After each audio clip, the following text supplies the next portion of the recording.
Bom, buonasera, boa noite a todas e todos. Obrigado pela presença, eu sou Antônio aqui da Tapera. Estamos honrados aqui em receber esse lançamento hoje.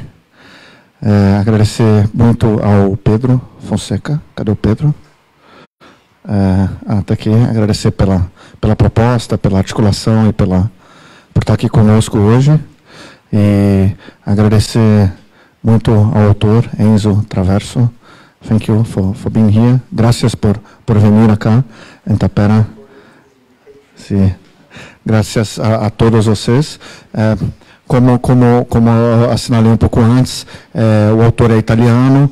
Para evitar que a gente tenha aquela tradução consecutiva, dele falar, a gente traduzir, ele falar, a gente traduzir, ele vai fazer a fala dele em espanhol. A gente pediu que ele fale um espanhol um pouco mais lento do que os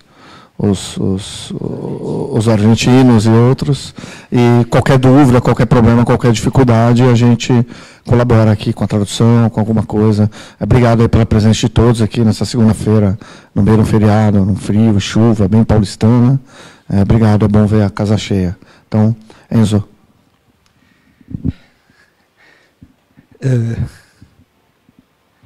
Muchas gracias. Muito obrigado por esta invitación. Me encanta estar acá, por primera vez en Brasil.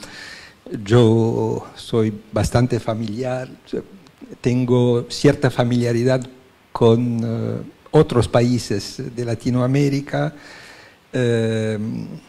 Yo voy a descubrir Brasil en esos días. Lamentablemente yo no hablo portugués, pido disculpa. Pudiera hablar inglés si usted prefieran, porque no entienden, pero como italiano me parece bastante extraño hablar inglés en un país latino, entonces prefiero hablar español. A pesar de que mi español es cierto muy malo y cierto no es perfecto, mi inglés tampoco, pero yo soy italiano, yo he vivido largo tiempo en Francia antes de trasladarme a Estados Unidos, donde yo trabajo desde algunos años. Entonces, voy a presentar este libro que me encanta. Es cierto, entre las varias traducciones de este libro, la más linda, de un punto, como objeto estético también. Es un libro que me encanta y todos me dijeron que la traducción es excelente y que fue revisada y entonces muchas gracias a los traductores y revisores de la traducción. Entonces, algunas palabras de introducción al tema de este libro. Y hablar de melancolía de izquierda en Brasil hoy inevitablemente tiene ciertas resonancias con la actualidad política. Y seguro vamos a hablar de eso también en la discusión. Pero mi libro no fue concebido como una intervención coyuntural sobre las derrotas de la izquierda en algunos países. No es un libro que intenta reflexionar sobre las derrotas electorales de la izquierda. Es un libro que tiene una ambición más grande. No sé si logré este objetivo. De toda manera, es un libro que quisiera reconstruir la melancolía de izquierda como un sentimiento que pertenece a la historia de la izquierda, en un sentido global de la palabra, de la izquierda europea, de la izquierda latinoamericana, de la izquierda norteamericana. Un sentimiento que pertenece a lo que Raymond Williams, un gran historiador social marxista británico, llamaba la estructura de los sentimientos de la izquierda. Es decir, si queremos definir la izquierda en dos palabras, la izquierda, a pesar de sus heterogeneidad, de su división en múltiples corrientes, muchas veces corrientes que tenían entre ellas relaciones muy conflictivas, pero lo que compartieron corrientes diferentes de la izquierda, desde el anarquismo hacia el socialismo, al comunismo, en todas sus variantes ortodoxas o heréticas. Digamos, en su historia la izquierda fue un proyecto de transformación del mundo, un proyecto de emancipación, de liberación, de construcción de una sociedad de libertad y de igualdad. Y no se puede luchar por un objetivo semejante sin levantar sentimientos. Es decir, la historia de la izquierda es, por supuesto, una historia de proyectos políticos, una historia de ideas, una historia de teorías, de doctrinas, para veces, una historia de pensamiento crítico, es una historia de movimientos sociales, políticos, de organizaciones, de partidos políticos. Entonces, la historia de la izquierda es hecha de táctica y estrategia, es hecha de relaciones de fuerza. Pero la historia de la izquierda es hecha también de movilizaciones masivas de pasiones, de afectos en el sentido spinoziano de la palabra, de afectos, de sentimientos. No es posible movilizar millones de personas, de seres humanos, de mujeres y de hombres, solamente alrededor de un proyecto. Hay que levantar esperas, hay que levantar utopías, hay que levantar un sentimiento de fraternal, de el gusto, el placer de actuar colectivamente para cambiar la sociedad. Entonces, la historia de los sentimientos que acompañaron las ideas, los proyectos, hasta ahora fue muy poco investigada. Digamos que es una dimensión enorme, una dimensión fundamental, pero una dimensión un poco neglecta o oculta de la historia de la izquierda. Y entonces yo intenté reconstruir una historia la historia de una dimensión de esa estructura de sentimientos de la izquierda. Una dimensión que es la dimensión melancólica. Entonces hay que definir la melancolía de izquierda porque hay digamos, se puede conceptualizar de cierta manera y hay diferentes posibles conceptualizaciones de la melancolía de izquierda. Lo que me parece importante subrayar como premisa para una discusión es que, de mi punto de vista, la melancolía de izquierda no es una enfermedad, no es una patología. Entonces, no utilizo este concepto en un sentido mecánicamente psicoanalítico, digamos, después pudiéramos discutir sobre el uso que se puede hacer del psicoanálisis de Freud o de otros psicoanalistas, pero no la considero como una patología que hay que cuidar o que sobrepasar, y tampoco la considero como una terapia, es decir, como algo prescriptivo que sería necesario para superar las dificultades, las crisis, los problemas. Digamos, la melancolía de izquierda es una dimensión fundamental de esa estructura de sentimientos de la izquierda. Y hay varias, se pudiera dibujar una tipología de las melancolías de izquierda.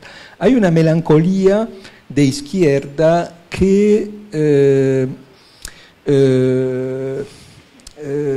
estimula y que desemboca en la revuelta, en la rebelión, en la revolución. Es la melancolía de izquierda que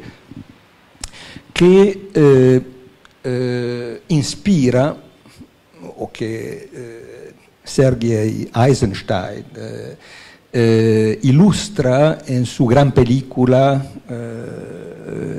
el Battleship Potemkin, la corazada Potemkin, porque esta película empieza con escenas de duelo. Hay el marinero que es matado, hay las mujeres que, casi en el sentido de Martino, el pianto ritual es que lloran, y hay ese trabajo del duelo que empieza, y este duelo desemboca en la rebelión. Y no sé si se pueden... Esta es una forma de la melancolía que fue analizada muy bien por un teórico, historiador de las imágenes, histórico del arte francés, Georges Didier Huberman, en uno de sus últimos libros sobre Eisenstein, que se intitula en francés Peuple en larmes, peuple aux armes, es decir, de las larmas a las armas, ¿no? Esa es una forma de la melancolía de izquierda, pero hay otras formas. De mi punto de vista, las dimensiones más importantes, que es la melancolía que no desemboca en la revuelta, en la rebelión, en la revolución, es la melancolía generada por las derrotas de las revoluciones o de los grandes movimientos. Y esa melancolía es mucho más pesada, es mucho más durable y mucho más difícil a superar. Y es un poco el proyecto de mi libro, es decir, analizar esta melancolía de la izquierda, la melancolía producida, generada por las derrotas. Y existió. Es decir, si analizamos la historia de la izquierda en esos últimos 2 siglos, la historia de la izquierda es una historia de algunas revoluciones exitosas, de algunos movimientos, de algunas grandes conquistas sociales, políticas, culturales, societales, pudiéramos decir. Pero la historia de la izquierda en todos los países del mundo es también y sobre todo una historia de derrotas, de movimientos que tenían grandes ambiciones y que fueron derrotados. La Revolución Francesa desemboca en la Restauración, la Revolución de 1848 en todos los países europeos desemboca en masacres, en muchos casos. La Comuna de París fue derrotada de una manera muy sangrienta. la Revolución Rusa fue seguida por una ola revolucionaria en Europa Central y Oriental que fue derrotada. La Guerra Civil Española, conocemos su éxito, y pudiéramos, bueno, en Latinoamérica la historia de los movimientos revolucionarios en la década después de la Revolución Cubana, ¿no? La década de los 60 y 70 que fueron aplastados por dictaduras militares en Brasil como en otros países. Entonces, es una historia de derrotas, ¿no? Pero esas derrotas nunca fueron, digamos, sí, fueron reconocidas, y se puede, en mi libro hago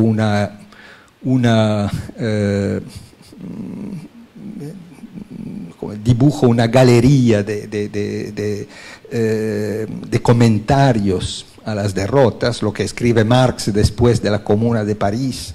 El proletariado francés fue derrotado, pero se ingresa en el gran corazón de la clase obrera, que, bueno, Rosa Luxemburgo, después de la represión de la insurrección espartaquista en Berlín, justo antes de ser asesinada ella misma, ¿no? Que dice: nos derrotaron, pero vamos a levantarnos otra vez. Y yo dejo muchos ejemplos, de la insurrección del gueto de Varsovia hasta Allende, su último discurso desde la Moncloa, ¿no? Que es una promesa de rescate en el futuro. Y digamos que las derrotas siempre fueron reconocidas y levantaron una reflexión, digamos, muchas veces estratégicas, políticas, por qué fuimos derrotados. Hay un ensayo muy interesante de un historiador que no es de izquierda, uno de los grandes fundadores de la historia conceptual, ¿no? Reinhard Koselleck. Koselleck explica que, bueno, la historia escrita por los vencidos es mucho más interesante que la historia escrita por los vencedores, porque los vencedores tienen una mirada apologética del pasado, los vencidos tienen una mirada crítica. Entonces son casi obligados, ¿no?, a reflexionar sobre las razones de su fracaso.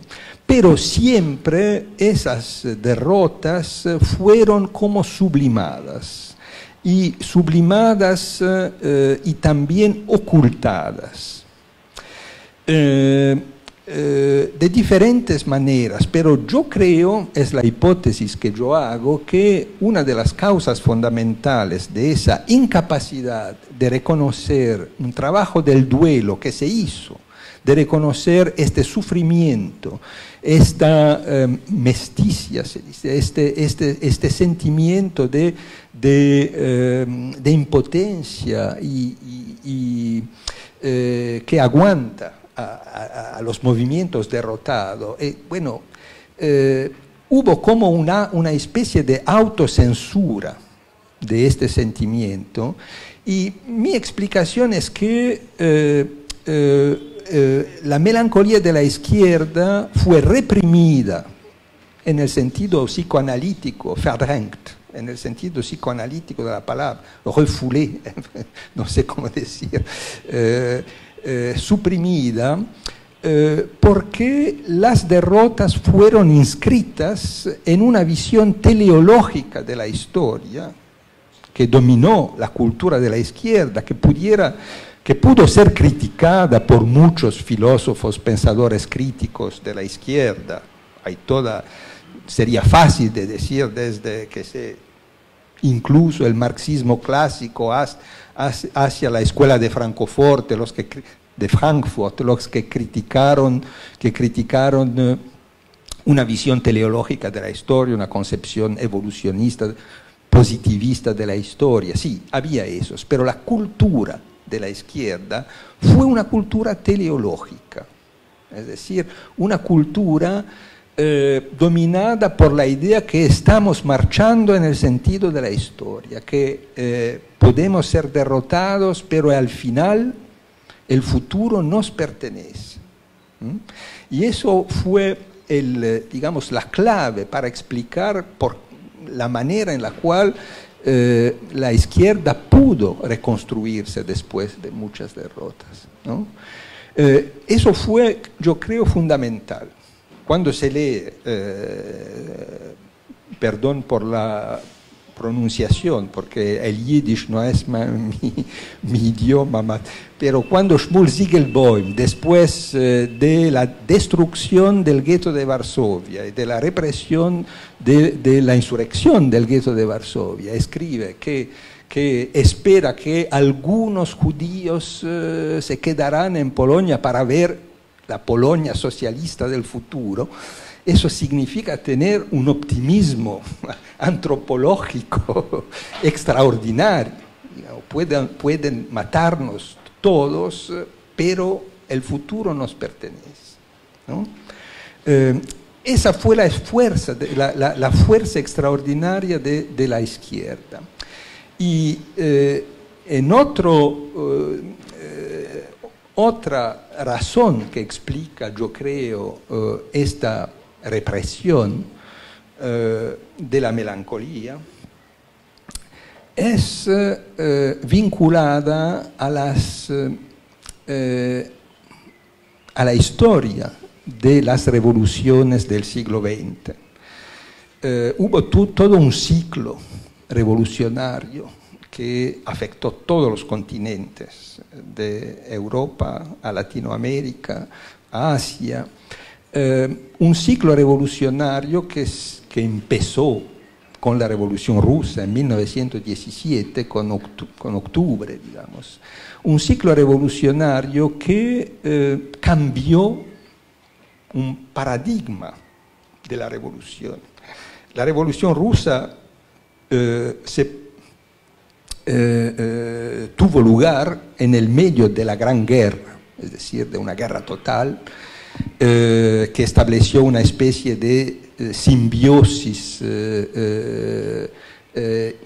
infernal entre violencia y política. La Revolución Rusa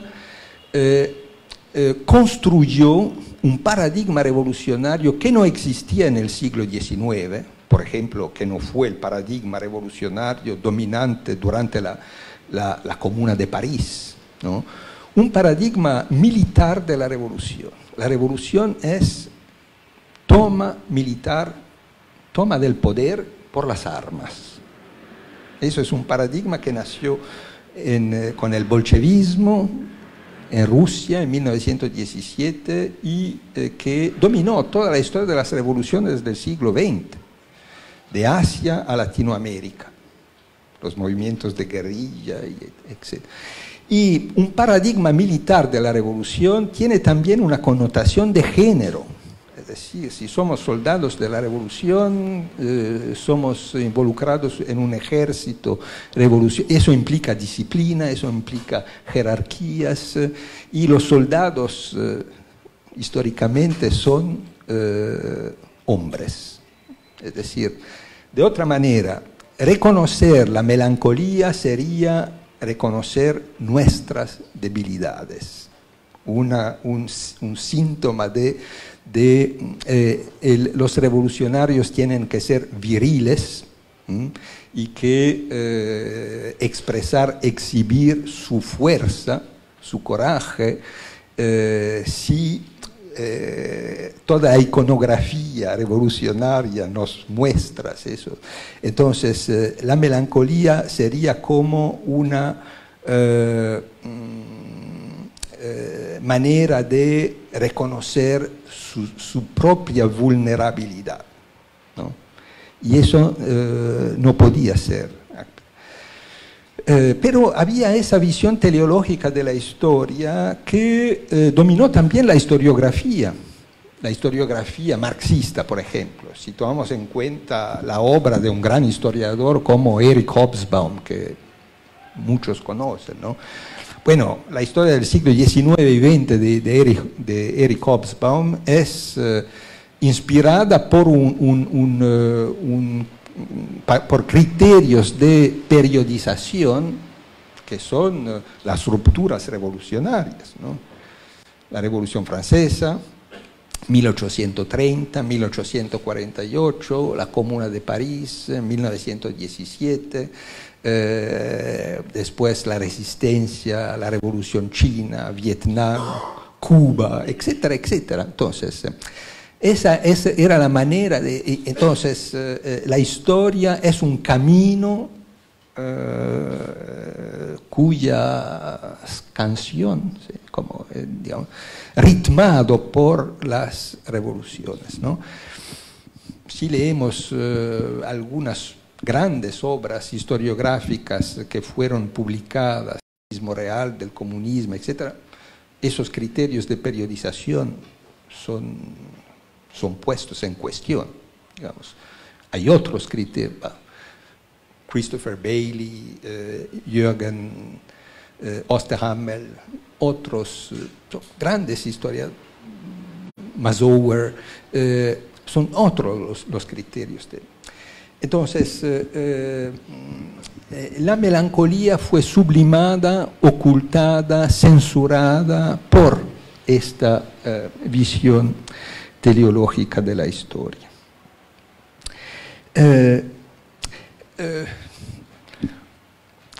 Y después de 1989, esta visión no anda más. Es decir, después de 1989, que fue, por supuesto, la caída del comunismo como sistema de poder, como conjunto de regímenes políticos, pero fue mucho más que la caída de la Unión Soviética, que desde décadas no levantaba más ninguna, digamos, ningún entusiasmo o mirada utópica. Pero el fin del comunismo como régimen, el fin de la Guerra Fría, el fin del siglo XX, fue también un momento de toma de conciencia de que todo un ciclo histórico se había acabado. Todo el ciclo histórico de las revoluciones del siglo XX. Y a partir de aquel momento, la melancolía de izquierda apareció en superficie, es decir, no podía más ser ocultada, censurada, y podía ser pensada, podía ser objeto de una elaboración intelectual, de una historización crítica, pero de una historización. Y es lo que yo intenté hacer en mi libro. Y yo vinculo este trabajo del duelo, pudiéramos decir, que surgió de esta toma de conciencia del agotamiento de un ciclo. Yo creo que hay que conectarlo a lo que los historiadores llaman un nuevo régimen de historicidad que apareció con el siglo XXI. Entonces, pensando no en términos puramente cronológicos, sino en términos históricos desde la década de los 90, hay que conectarlo con un nuevo régimen de historicidad que muchos llaman presentista. Un régimen de historicidad es simplemente, para ser claros, una manera de percibir y de representarse el pasado, una percepción y una representación del pasado y de la temporalidad histórica, y entonces una percepción y una representación del pasado y del presente. El presentismo es un régimen de historicidad encerrado en el presente, en el cual pasado y futuro son comprimidos en el presente. Un régimen de historicidad de global, del mundo global, es decir, que domina el planeta en su conjunto, que se caracteriza por una incapacidad de proyección utópica hacia el futuro. Es decir, el presentismo, el siglo XXI, es un siglo que empieza con el eclipse de las utopías. El comunismo fue, en sus diferentes declinaciones, el horizonte utópico del siglo XX. Lo que, bueno, no es por casualidad, Ernst Bloch escribe su gran libro, El principio utopía, ¿no? Das Prinzip Hoffnung, dice, bueno, la utopía es el motor del imaginario colectivo, es la manera en la cual los hombres y las mujeres inscriben su acción, su manera de vivir y de actuar en una continuidad histórica que es proyectada hacia el futuro. Koselleck, que ya cité, en la década de los 60 teorizaba la historia, la dialéctica histórica, como una simbiosis entre pasado y futuro. La historia es esa relación dialéctica entre el pasado como campo de experiencia y el futuro como horizonte de espera. Bueno, en el siglo XXI no hay más horizonte de espera. Entonces, esa dialéctica histórica se rompió y fue reemplazada por este presentismo, este mundo encerrado en el presente.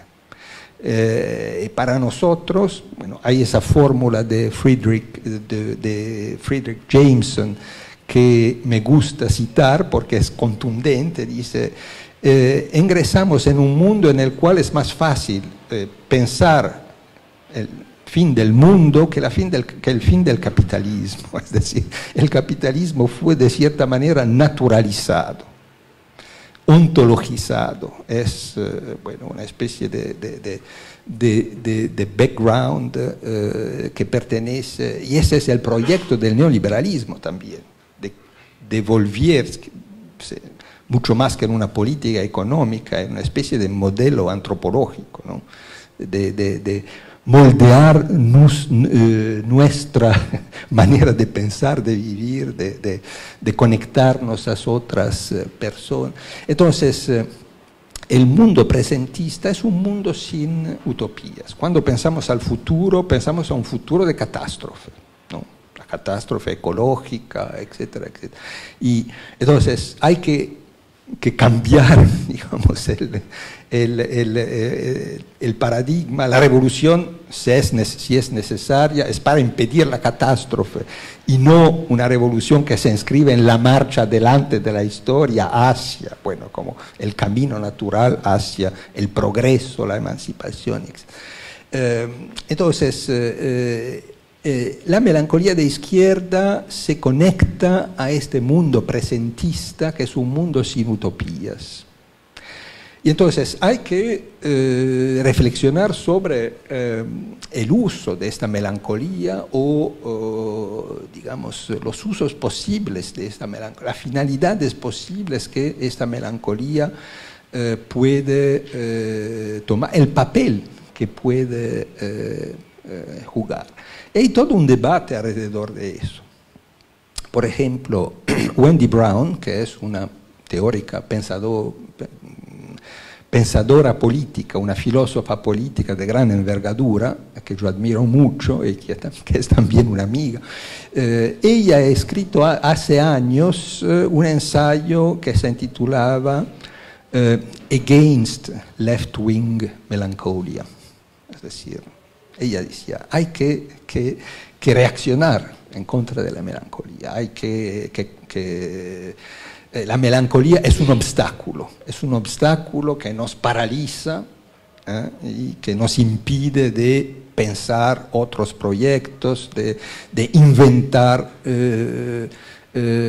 nuevas salidas posibles de esa situación, es decir, fuera de la melancolía. enough. Después de las derrotas hay no es posible encerrarse en esas prácticas del duelo. Y esa es una visión muy freudiana de la melancolía, porque para Freud la melancolía es una patología. Es decir, la melancolía es un duelo imposible, es un duelo inagotable, es un duelo que se vuelve una especie de prisión en la cual estamos encerrados y desemboca en la resignación y en la impotencia, ¿no? Según Freud, en su ensayo muy famoso, escrito durante la Gran Guerra, ¿no? El melancólico, la melancólica casi gozan de su sufrimiento, ¿no? Son incapaces de salir. Pero hay también otra concepción posible de la melancolía, porque digamos, un duelo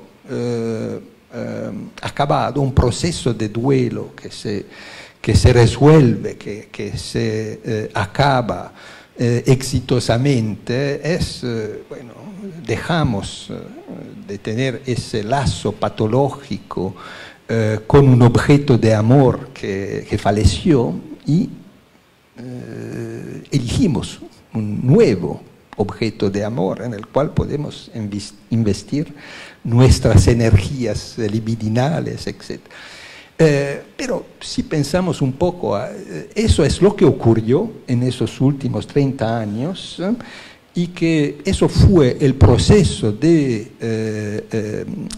duelo que acabó con la melancolía y que permitió a toda una generación de trasladarse de la izquierda y de la revolución a una reconciliación con el orden dominante, a una reconciliación con el capitalismo, hoy con el neoliberalismo, con una izquierda que en realidad simplemente gestionaba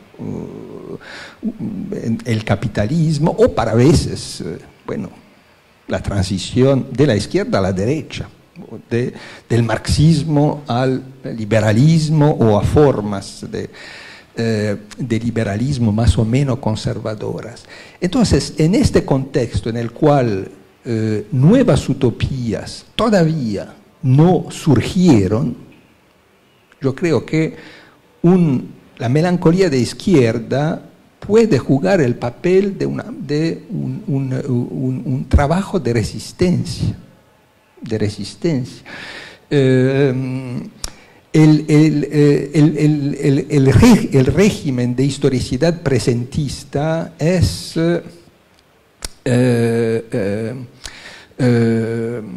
conoce una sola temporalidad, que es la temporalidad del mercado, la temporalidad de la reificación, la temporalidad del individualismo posesivo y competitivo.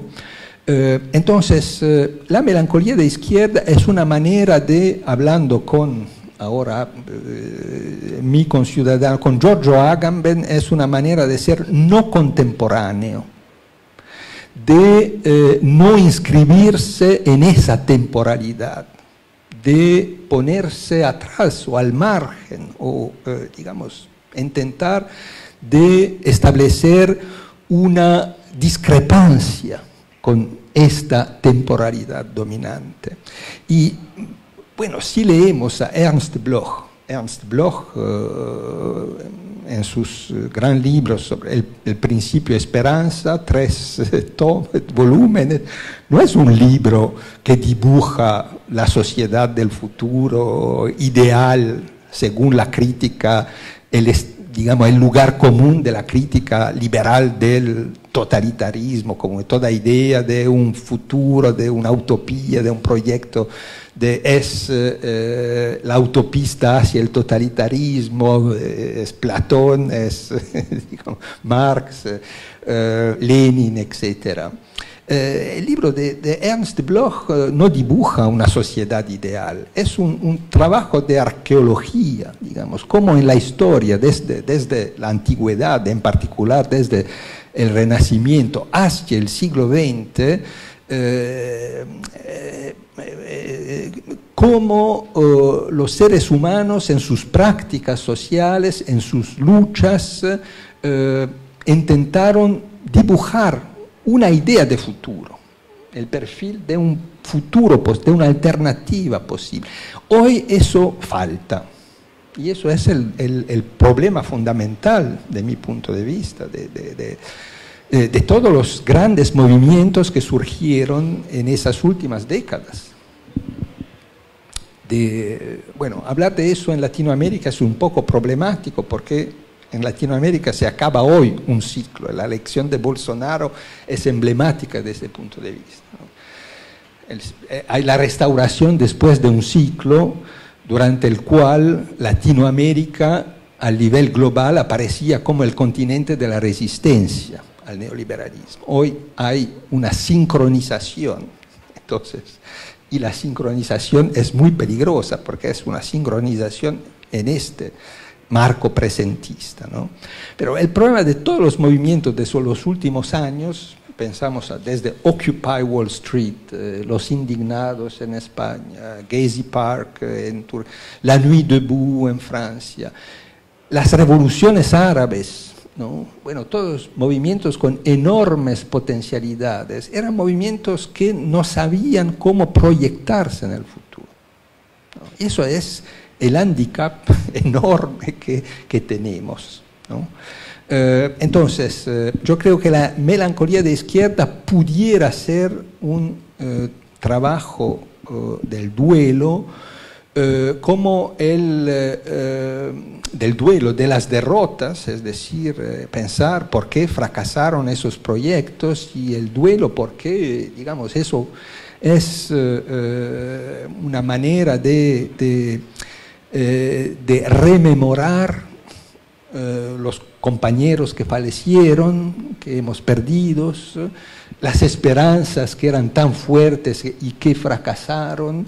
Es también, digamos, la nostalgia no es una política, y yo no sugiero una política de la nostalgia o de la melancolía, no es una estrategia, pero la nostalgia y la melancolía tienen su legitimidad.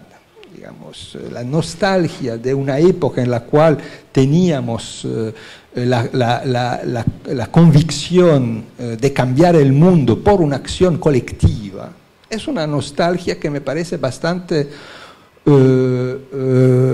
fructuosa o fructífera, no me recuerdo cómo, en un mundo dominado por el individualismo, etc. Entonces, la melancolía puede ser el contexto en el cual se elabora un pensamiento crítico. Un nuevo proyecto de la izquierda, sí, hay que construirlo, pero no se puede construir bajo una tabula rasa. Hay que construirlo a través de una capacidad, no digo de inscribirse en una continuidad lineal, pero, digamos, hay una ruptura, pero hay la capacidad de elaborar el pasado.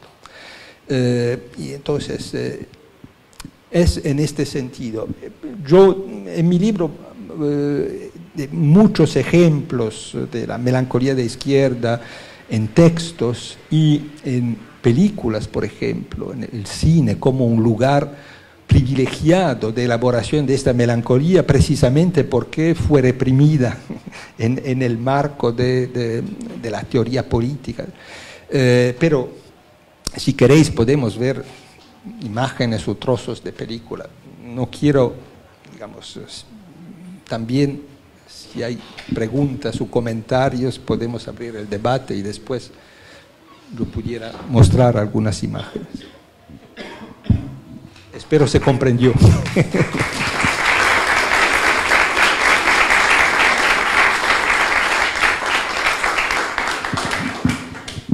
Sí, creo que fue bien tranquilo, posible comprender a todo. Parabéns por suas palavras. Vamos abrir, então, aqui, pessoal. Acho que a gente pode pegar umas 2, 3 perguntas e a gente faz assim. Fica à vontade, só peço que diga seu nome. Meu nome é Hudson, eu sou estudante da PUC de São Paulo e queria fazer a seguinte pergunta. Se a melancolia seria um sinal essencial de um retorno ao projeto ontológico, no sentido de inseri-lo dentro de um contexto, como o senhor citou, sobre Ernest Bloch, em Geist der Utopie, Bloch inicia dizendo que o homem precisa buscar o significado do autoencontro, o Selbstbegegnung.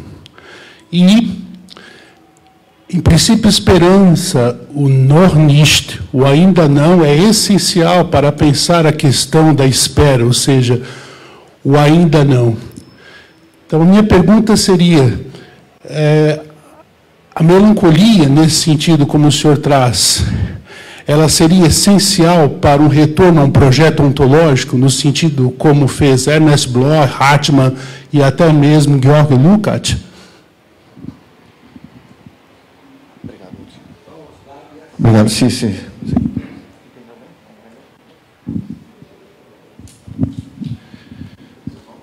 Bom, meu nome é Fernando, muito obrigado pela fala, Enzo.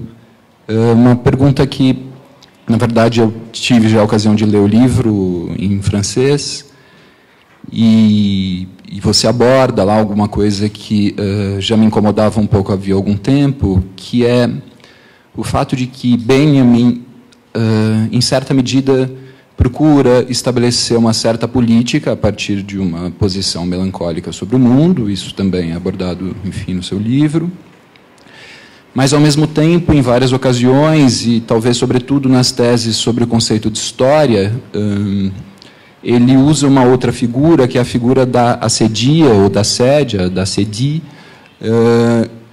que seria, na verdade, uma marca profunda, talvez, desse presentismo, enfim, uma dimensão de uma submissão aos projetos dominantes. Eu confesso que eu tenho alguma dificuldade em fazer a passagem de uma coisa para outra, e aí, enfim, queria só ouvir um pouco. Bem, buonasera. Eu vou fazer a pergunta em português também. Eu também tive a oportunidade de ler o livro do senhor em francês, e eu gostaria de fazer uma pergunta, porque o senhor também lançou um livro que é uma análise de conjuntura chamado Le Nouveau Visage du Fascisme, e que uma das definições que o senhor dá do pós-fascismo também diz respeito ao regime de historicidade do presentismo.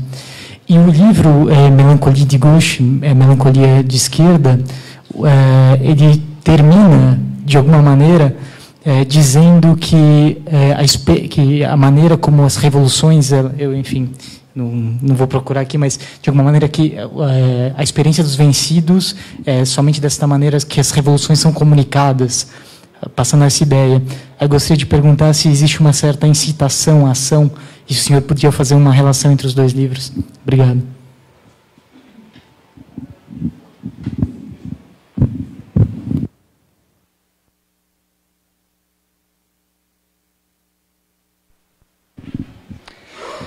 Bueno, gracias por esas preguntas que son muy pertinentes y muy interesantes. Entonces, la primera cuestión que se refiere a Bloch, Lukács y a todo un conjunto de... bueno, yo pienso precisamente que no es posible regresar a una visión ontológica del socialismo. Yo creo que lo que es claro hoy para todas las corrientes de la izquierda, digamos, de la izquierda y en particular las corrientes de la izquierda que no se acomodan del mundo como existe, sino las corrientes de la izquierda que quieren cambiar el mundo. Lo que es claro para todos es que necesitamos un nuevo proyecto, pero no nos marchamos en el sentido de la historia. Y esa es una de las razones por las cuales esa toma de conciencia de la derrota fue tan aplastante, fue tan durable. Durante todo el siglo XX había militantes de la izquierda que tenían la fuerza de actuar conscientes de que van a matarlos, por ejemplo, los comunistas que organizan una resistencia en los campos de concentración y de exterminio, ¿no? Organizan una resistencia porque tienen la convicción profunda que su vida puede ser trascendida por el movimiento al cual ellos pertenecen, ¿no? Esa idea de que mi acción, yo pertenezco a algo que sobrepasa mi existencia, que hay, lo que yo hago tiene un sentido porque se inscribe en un proyecto que está, digamos, que dibuja el futuro, ¿no? Y que este es el futuro de la historia, ¿no? Esa convicción derrumbó, esa convicción falleció de una manera total.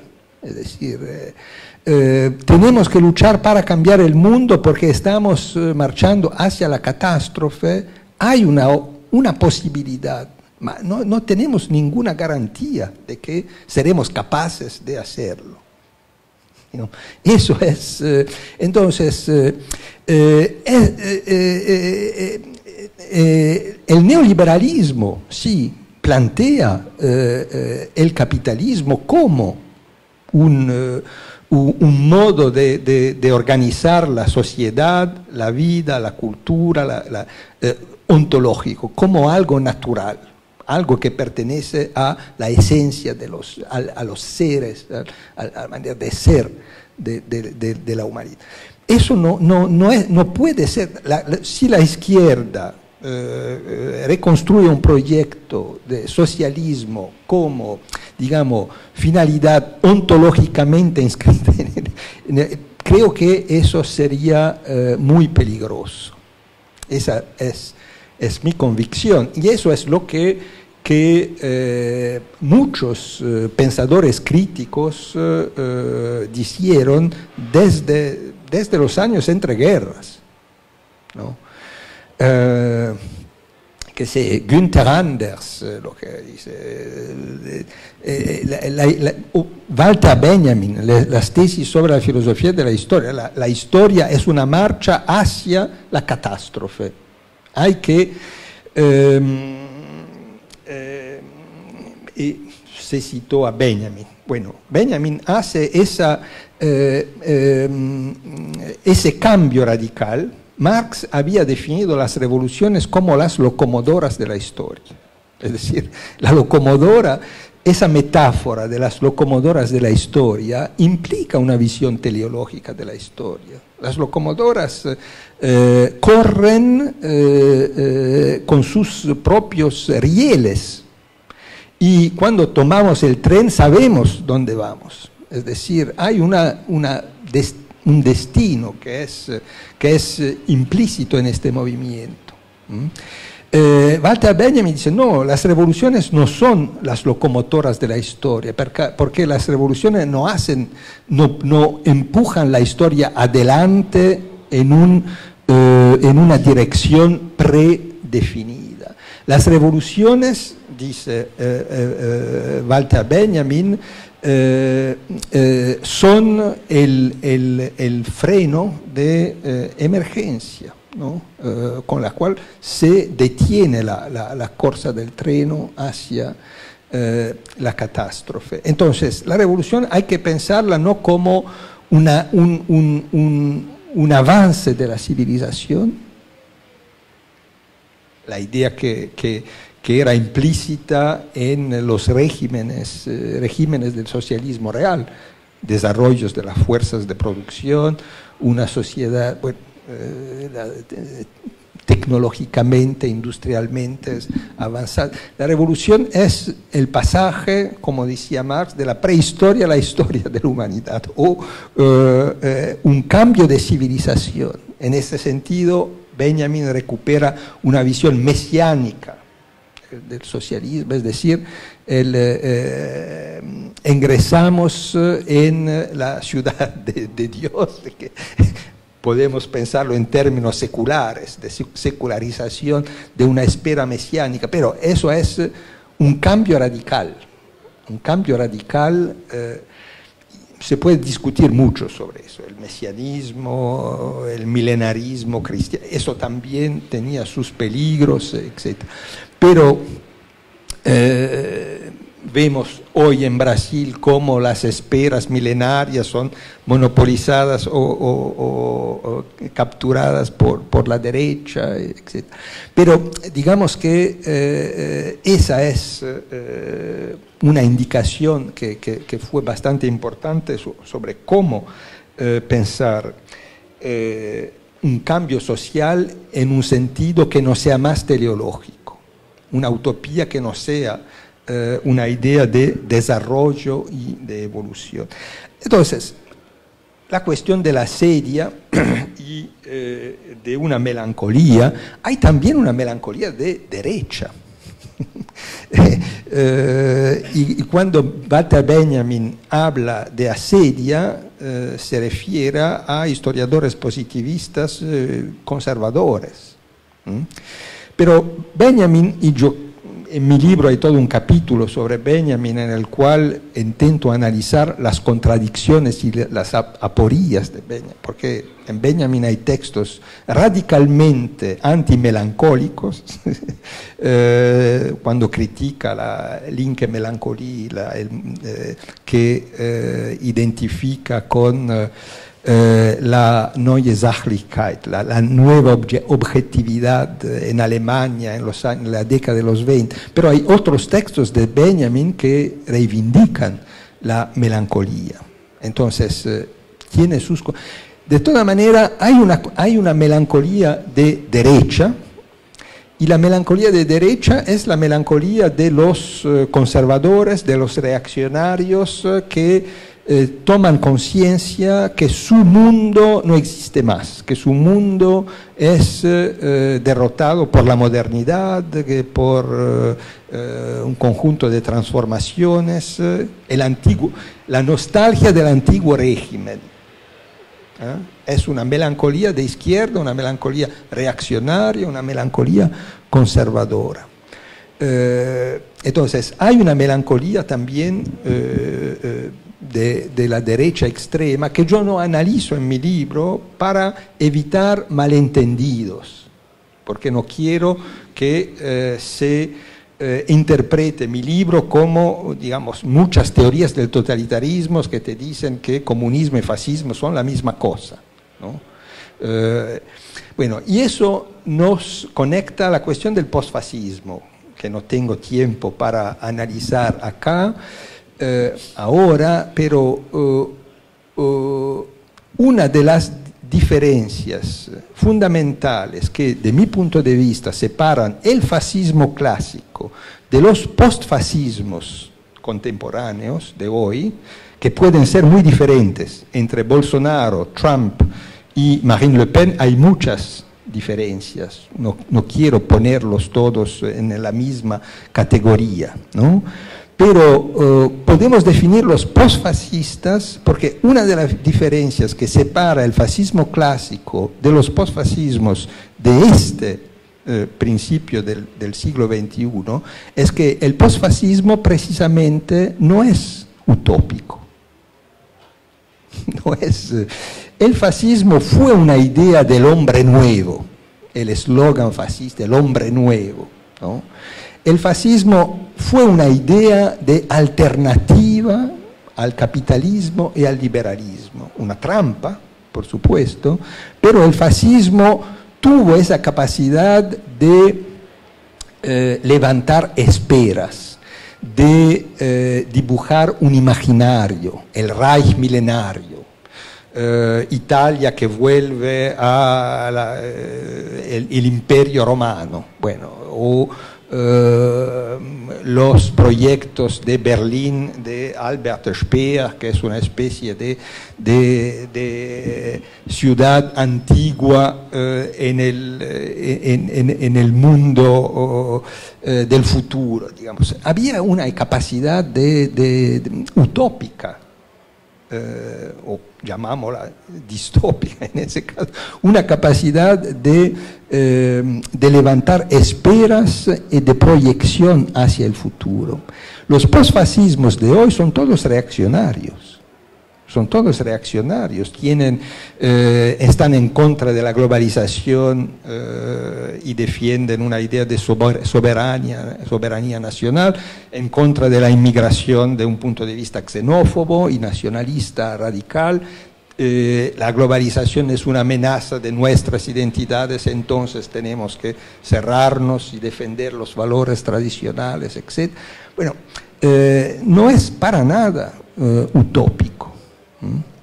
Es muy conservador. Entonces, yo creo que el fascismo de hoy, también, las nuevas caras del fascismo se ubican en el mismo contexto presentista y pueden lograr resultados, pero sin, ¿cómo decir?, movilizar el imaginario colectivo. Y esa es, digamos, una ventaja. Imaginamos, si la derecha extrema tiene esa capacidad de producir sueños y la izquierda es incapaz de hacerlo, sería digamos, la situación sería aún peor.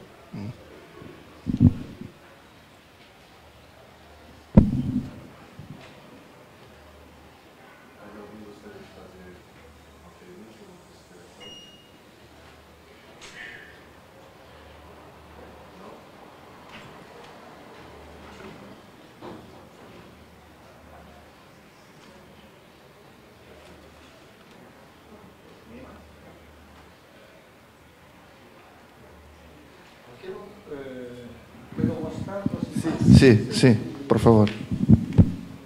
Bueno, un ejemplo de la visión teleológica la visión teleológica de la historia de la cual yo hablaba. Bueno, esa es una de las representaciones más conocidas de la melancolía en la historia de la pintura. Mantegna, Andrea Mantegna, es el Cristo muerto, creo, en 1480, digamos, a la víspera del Renacimiento. Y esta pintura fue una especie de modelo también del paradigma, fue una especie de paradigma, un modelo para las representaciones de la melancolía de izquierda.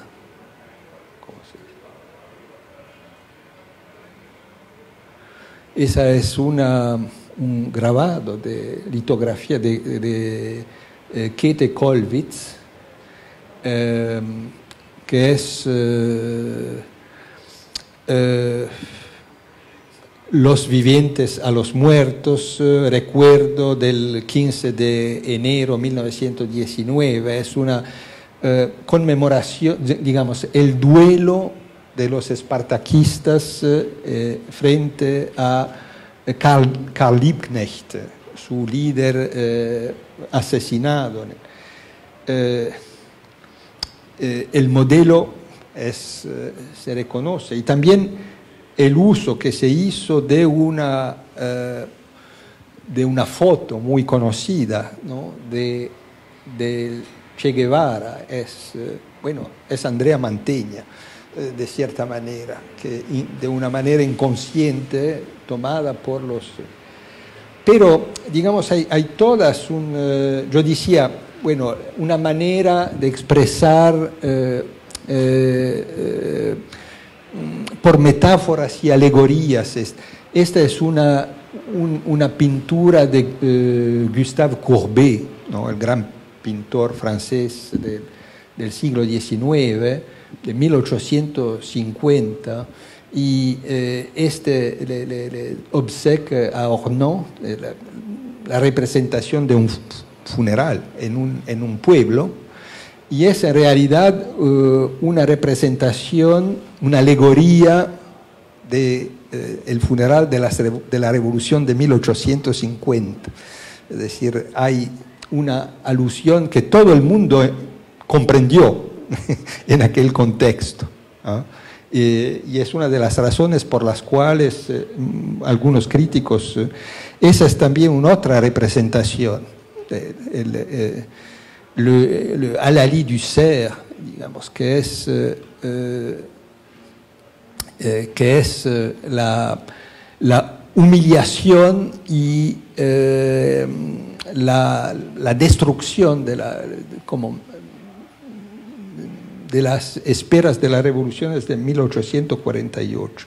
Bueno, una representación que me parece muy interesante de la melancolía de la izquierda es esta tela de Renato Guttuso. Renato Guttuso fue el pintor orgánico del Partido Comunista Italiano, es decir, había los intelectuales orgánicos y los artistas orgánicos. Él era el artista oficial del Partido Comunista. En 1971 él pinta esta tela que se intitula I funerali di Togliatti. Togliatti fue el gran líder del Partido Comunista Italiano en la posguerra, y en esta tela se ven muchos dirigentes comunistas.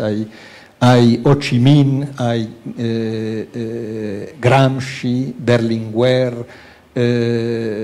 Dolores Ibarruri, hay Angela Davis, hay Lenin en algunos. Bueno, digamos, hay toda una especie de galería de los revolucionarios del siglo. Creo que hay Che Guevara. Y entonces todas las caras de los personajes que están representados son caras que expresan sufrimiento y duelo, es decir, el sufrimiento son los funerales, entonces están acompañando el líder a su sepultura. Pero toda la tela, toda la pintura se basa sobre el contraste, ¿no?, entre el duelo de los personajes, de las caras de los personajes, y el rojo de las banderas. Es decir, esa dialéctica, ¿no?, entre el sufrimiento que puede ser sublimado y superado por este ideal, esta utopía que es inmortal. Y eso recuerda el esquema de un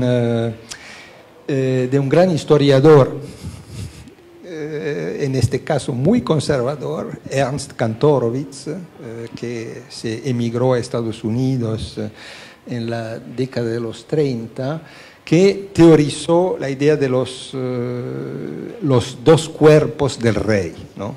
The King's Two Bodies.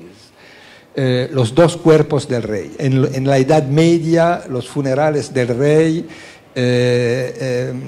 eran funerales en los cuales había el cuerpo físico y mortal del rey, que estaba sepulto, y durante esa ceremonia había también una representación del rey, es decir, el cuerpo inmortal de la monarquía, ¿no?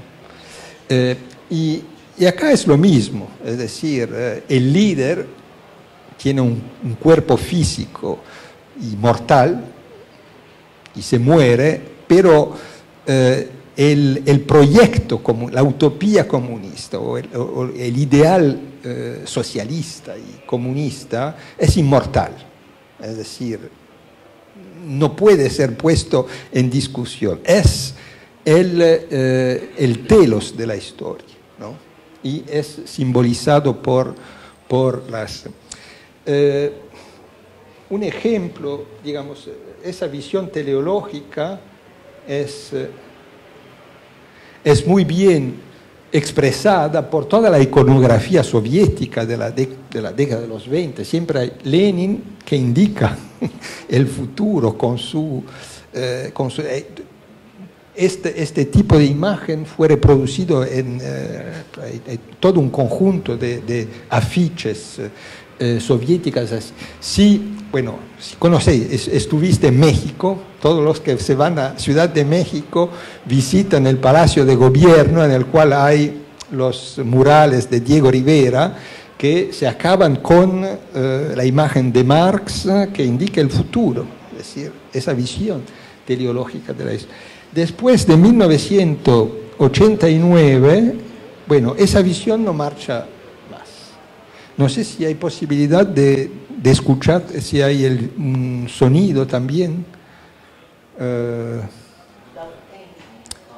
Si se puede.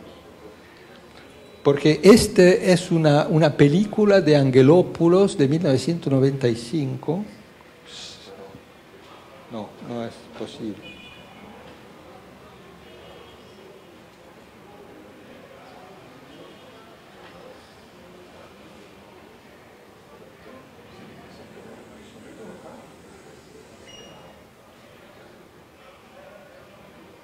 No hay que poner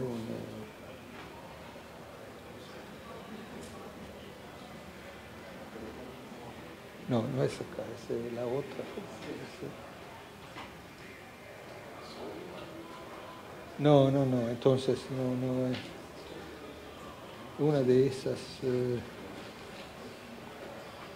No, probablemente no. Bueno, perdón. En 1995 Teo Angelopoulos realiza esa película, ¿no?, en la cual se ve Lenin y la estatua de Lenin que está descompuesta y que hasta atraviesa el Danubio, y se ve el dedo que en este caso indica el cielo, pero no indica más el futuro. Digamos, es una estatua, es un símbolo de la caída, digamos, de una utopía que tiene particularmente en la película de Angelopoulos, que es griego, digamos, una revisitación mitológica, ¿no? Todo un conjunto de referencias mitológicas. Pero en esta película se ve esta escena muy larga, ¿no? Traveling Lenin, y se ven en las orillas del río gente que mira el pasaje de la estatua descompuesta y que se toca, es decir, es un funeral prácticamente, es una manifestación del duelo, es decir, las utopías del siglo XX que salen de la escena de la historia, ¿no?, de cierta manera. La película de Angelopoulos no es resignada, no desemboca en la impotencia, y hay también él sugiere algunas interpretaciones de su película. Dice, es la idea de un renacimiento posible después, pero esas son todas otras hipótesis que se pueden hacer.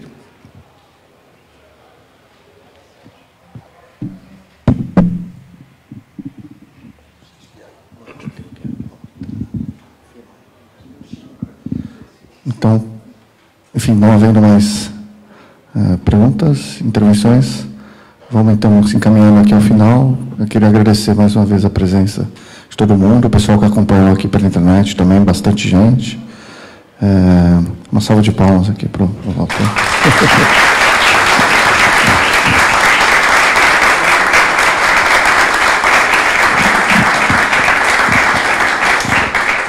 E o autor fica disponível aqui, ele vai autografar os livros aí para quem tiver interesse, tá bom? Obrigado aí, todo mundo aí, obrigado.